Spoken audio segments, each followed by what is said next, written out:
राज ठाकरे जो कभी बाला साहब ठाकरे की छाया माने जाते थे। उनकी चाल ढाल, उनका बोलने का तरीका, यहाँ तक कि भाषण का अंदाज तक बाला साहब से मिलता जुलता था। कई लोग तो कहते थे कि अगर बाला साहब का कोई असली वारिस है तो वो उद्धव नहीं बल्कि राज ठाकरे हैं।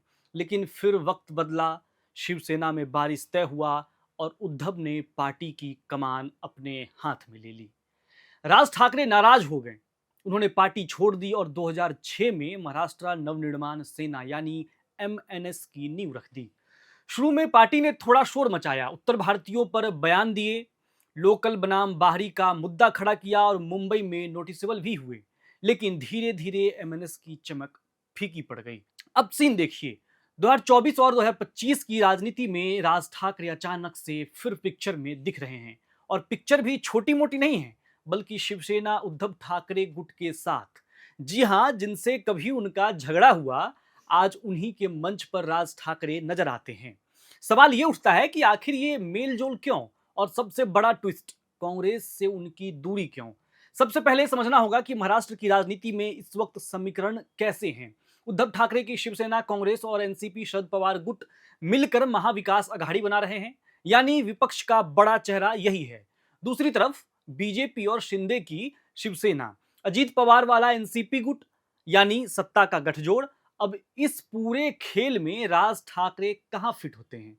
राज ठाकरे की पॉलिटिक्स हमेशा से इमोशन और आक्रामकता पर टिकी रही। लेकिन समस्या यह है कि उनकी पार्टी के पास बड़ा वोट बैंक नहीं है।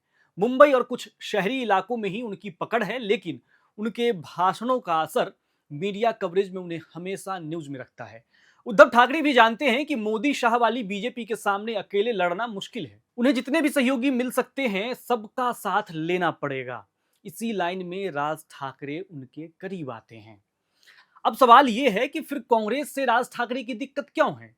दरअसल कांग्रेस और राज ठाकरे का रिश्ता कभी भी आसान नहीं रहा। कांग्रेस का वोट बैंक मुस्लिम और उत्तर भारतीयों में बड़ा है, और यही दो कम्युनिटी वो हैं जिन पर राज ठाकरे ने सबसे ज्यादा हमले किए। एमएनएस की शुरुआत ही मराठी मानुस बनाम बाहरी के मुद्दे पर हुई थी। कांग्रेस को ये रुख कभी भी रास नहीं आया। अब जब महाराष्ट्र में गठबंधन बन रहा है, कांग्रेस चाहती है कि मुस्लिम और यूपी बिहार से जुड़े वोटर सुरक्षित महसूस करें। अगर राज ठाकरे सीधे तौर पर इस फ्रंट में शामिल होते हैं तो कांग्रेस को अपने वोटरों को समझाना मुश्किल होगा। यहीं ये पेच फंसता है। उद्धव ठाकरे के लिए राज ठाकरे प्लस पॉइंट है, क्योंकि उनका शिवसेना वाला आक्रामक चेहरा जो है वापस आता है उनके पास।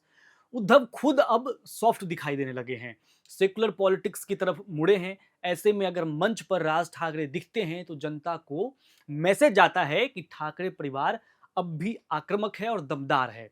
उद्धव को इसका फायदा मिलता है, लेकिन कांग्रेस को इसमें खतरा दिखता है।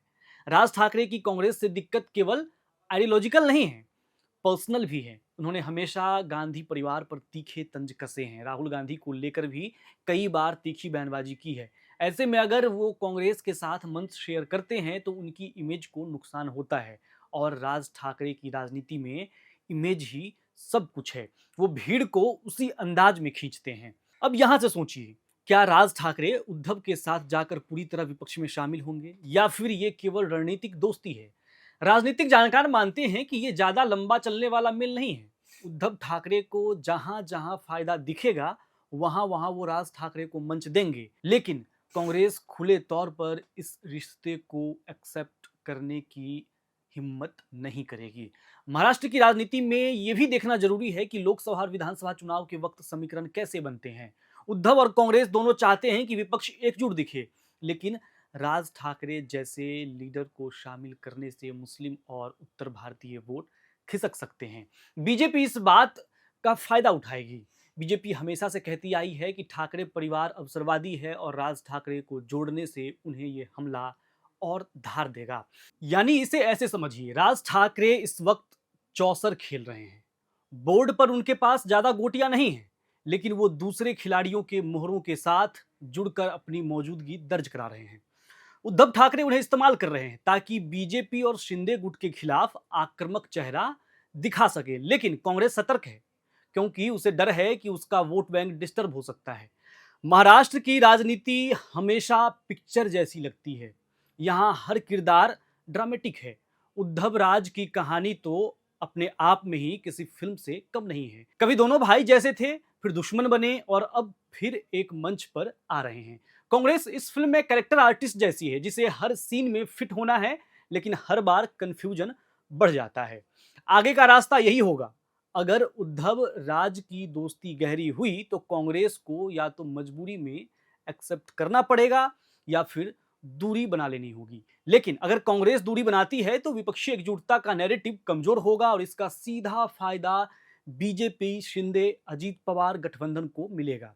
राज ठाकरे की सबसे बड़ी ताकत यही है कि वो न्यूज में रहते हैं। चाहे विरोध प्रदर्शन हो, चाहे मोदी की तारीफ करना हो, चाहे उद्धव के साथ दिखना हो, हर बार मीडिया का कैमरा उनकी तरफ घूम जाता है। और राजनीति में ये सबसे जरूरी है कि दिखते रहो, कुछ भी हो, टीवी स्क्रीन, अखबारों के पन्नों में आप दिखते रहने चाहिए। तो फिलहाल कहानी यही है। राज ठाकरे उद्धव के साथ हैं, कांग्रेस से दिक्कत बरकरार है, उद्धव को फायदा है, कांग्रेस कंफ्यूज है और बीजेपी इस पूरे सीन को अपने तरीके से भुनाने की तैयारी कर रही है। महाराष्ट्र की पॉलिटिक्स में आने वाले दिनों में तिगड़ी कैसे आगे बढ़ती है, यही देखने वाली बात होगी। तो अभी हम बात कर रहे थे पूरे महाराष्ट्र पॉलिटिक्स पर और आगे क्या कुछ होता है, क्योंकि अभी महाराष्ट्र में जो है एमसीडी का इलेक्शन है, तो उसके लिए भी तैयारियां चल रही है और ये गठजोड़ जो है, ये जो समीकरण जो है, ये बनाए जा रहे हैं। तो आने वाले दिनों में महाराष्ट्र की पॉलिटिक्स में और क्या कुछ उथल-पुथल होता है, इस पर जानकारी देते रहेंगे। लेकिन इस जानकारी के लिए आपको क्या करना होगा? करना होगा ये कि चैनल को सब्सक्राइब कीजिए, चैनल को शेयर कीजिए, कमेंट कीजिए, अपनी राय बताइए महाराष्ट्र पॉलिटिक्स पर आप क्या सोचते हैं?